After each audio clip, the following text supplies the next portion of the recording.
In this video, you're going to learn beautiful piano chords that you can bring to your worship team. Let's check it out. When you play worship piano at church, it's important that you bring something that inspires and encourages your congregation. And if you're playing the same chords over and over, maybe not even feeling inspired yourself, it can be that much more difficult to bring something that inspires your congregation. So this video is all about how you can bring something fresh and new. But here's the good news. You don't have to have an incredible amount of music theory knowledge or skill to be able to play beautiful worship piano chords. So to help you learn, we're going to break down the song Heart of Worship by Matt Redman. We're going to break this down in 3 tiers of beautiful chords that you'll be able to apply at your church. We're going to start off nice and simple, playing Heart of Worship, the chorus, in the key of C. And I'm using just a simple piano sound for this video so you can follow along no matter which keyboard, software, or hardware you have. I'm going to play the notes through one time, regular speed, and then we'll slow it down and talk about it. Coming back to the heart of worship when it's all about you. It's all about you, Jesus. And then it repeats. So, very simple. There's actually only 3 changes that we have to learn. And even at this basic level, this song is absolutely beautiful. So let's talk about what makes these chords inspire. To start off with, I'm going to focus on just the right hand. And I'm keeping it very simple, as you saw. I'm playing 2 notes, G and C. And then, when we change to the second chord, which is a G chord, nothing's changing in my right hand. I'm still just playing G and C. Then for the third chord, which is a D minor in the bass, I'm still just playing G and C.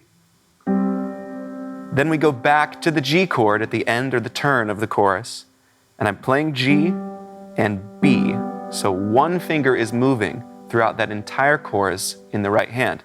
Now you might think, David, this isn't even a lesson at this point. You've just played 2 notes on the piano 4 different times. But we're starting here because that's kind of the point. I think that this is beautiful and it's not complicated at all. If you're feeling like you need to bring incredible flourishes and fancy music theory ideas to make your worship chords beautiful, don't discourage yourself. It can be really simple. And oftentimes in worship at our church, we get to play beautiful songs where a lot of the beauty is in the simplicity, in the space we create for the other musicians on stage, for the melody and lyrics. From the piano position, oftentimes the restraint and the intentionality that we bring is what makes it beautiful. So I'm going to play this again, and I'm going to bring the left hand in and keep it simple so you can follow along.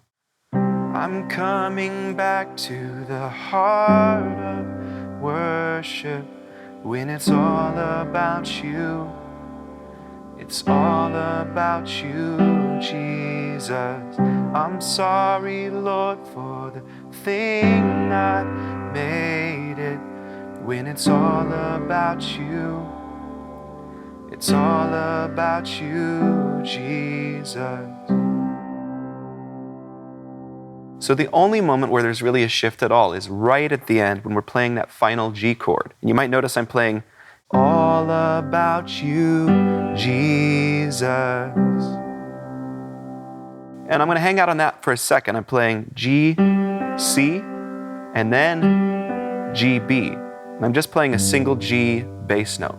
And you might be wondering, why do we go down to the B there and not the first time we play that G chord? Well, it brings a little bit of turn and resolution to the chorus. And that's what the melody is doing as well. So it just invites us back to the end. It tells the listener that, hey, we're kind of going somewhere and then we're landing right back home. And that's another thing. Oftentimes the most beautiful chords are perceived by the listener as beautiful because of the story they tell or the feeling they evoke. Not because of their incredible complexity or because they're groundbreaking or because no one has ever heard them before. In fact, the most familiar chords are often the most inviting, beautiful, comforting, inspiring, and homey. So a lot of the time, that's really what we're going for when we talk about bringing something beautiful to the worship piano position at church. So now that we've set a baseline for how this song can sound beautiful, we're going to add in another layer in the right hand. We're going to add in a third note, But we're going to still keep things simple because there is beauty in the simplicity of this song. So I'm going to play it through once, regular speed, and then we'll talk about it.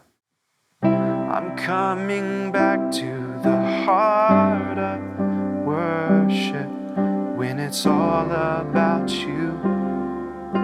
It's all about you, Jesus. I'm sorry, Lord, for the thing I made it when it's all about you. It's all about you, Jesus. All right, a little bit more going on in the right hand. We're also playing quarter notes now, so we're playing that note rhythmically in between the changes in the left hand. But it's still quite simple, and there's a lot of space in the way we're approaching this. So let me play that right hand for you a little bit slower. I'll give the bass hand as well, so there's some context. So first off, I'm playing G, C, E.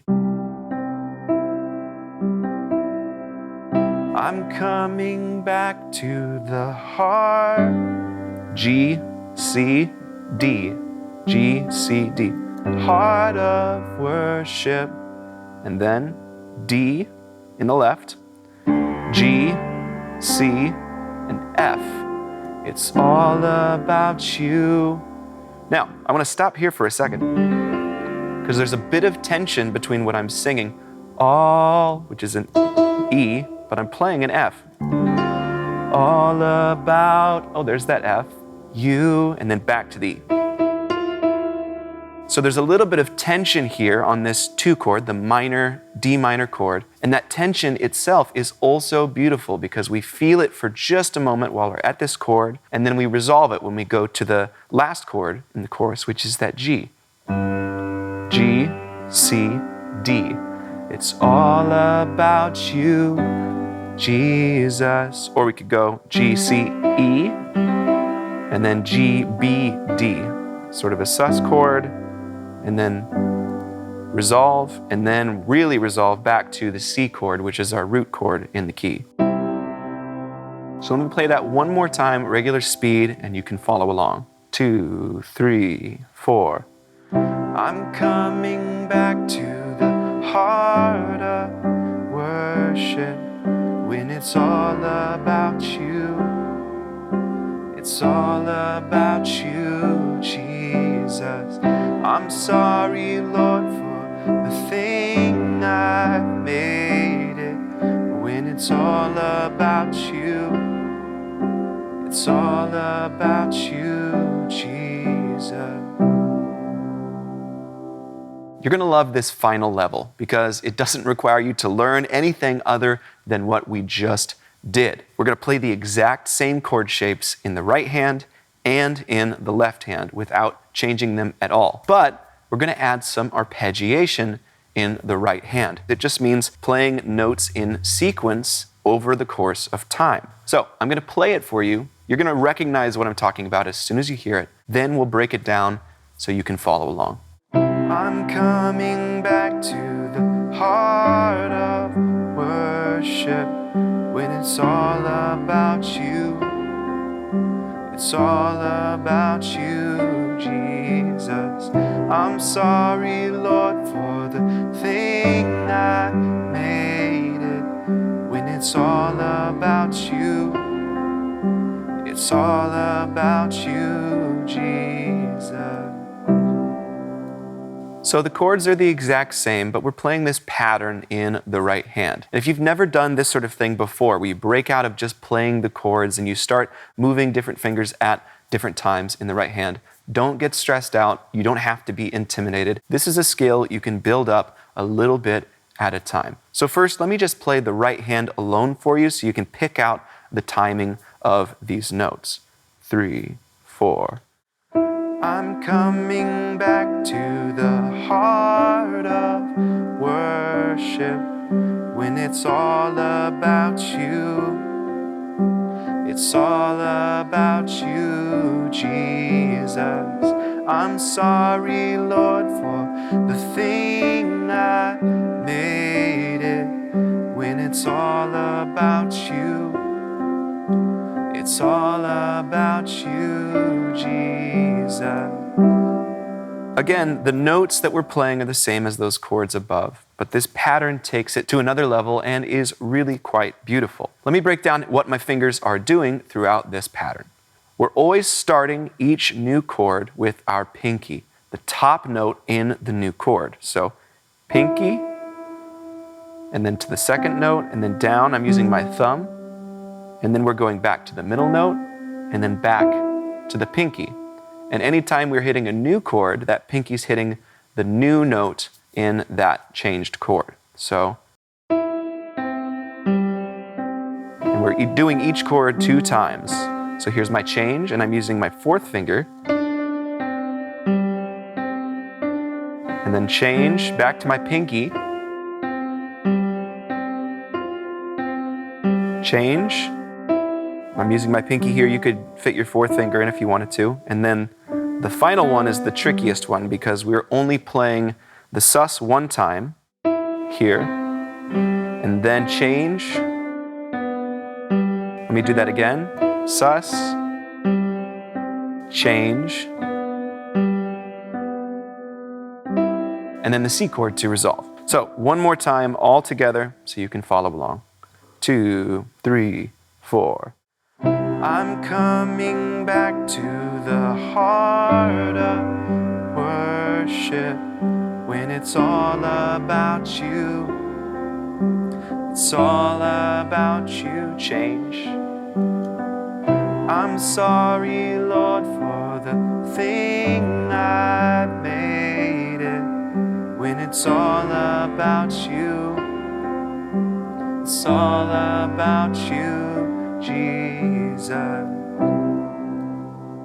Okay, so I've got a really great bonus tip for you. And you're gonna love this one because, again, it doesn't require you to do anything differently with your fingers. So far, we've been using a piano sound for this part, and it truly sounds beautiful. But oftentimes in modern worship music, you can bring different sounds to the table that can totally change the way those exact same parts sound. Let me just give you a demonstration of what I mean. I'm going to call up some different sounds inside of the Sunday Keys app, which I've been using for this video, and I'm going to play the exact same chorus. Instead of a regular grand piano sound, I now have an electric piano, and there's a couple different synth and string sounds that you'll also hear. But it's amazing because I don't have to play any differently. I'm just playing piano, and the sounds are adding this extra texture, power, and beauty. Check out how it sounds. I'm coming back to the heart of worship when it's all about you.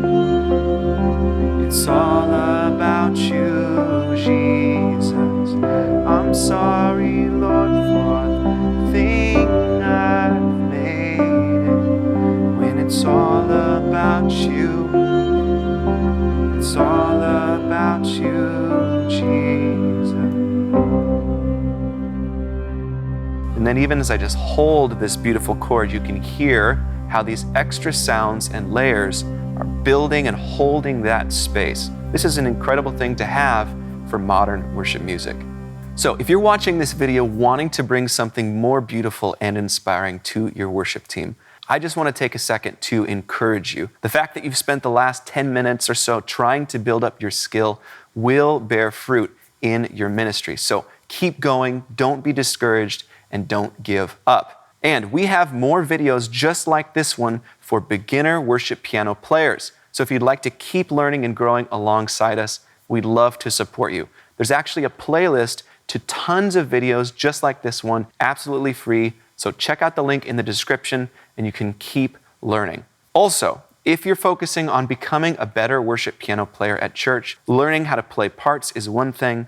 But like I demonstrated a minute ago, the sounds you choose to bring to your worship team can also make a huge impact. For this entire video, the sounds you've been hearing have not been coming from the keyboard I've been playing. Instead, all of it's coming from this iPad right here. The parts you play and the sounds you choose are both a vital part of playing modern worship piano at your church. So if you'd like to learn more about how to get incredible worship piano sounds with any keyboard from your iPad, click the link in the description to check out Sunday Keys. If you found this video helpful, share it with another worship piano player you know, and be sure to subscribe to the channel so you don't miss our next video.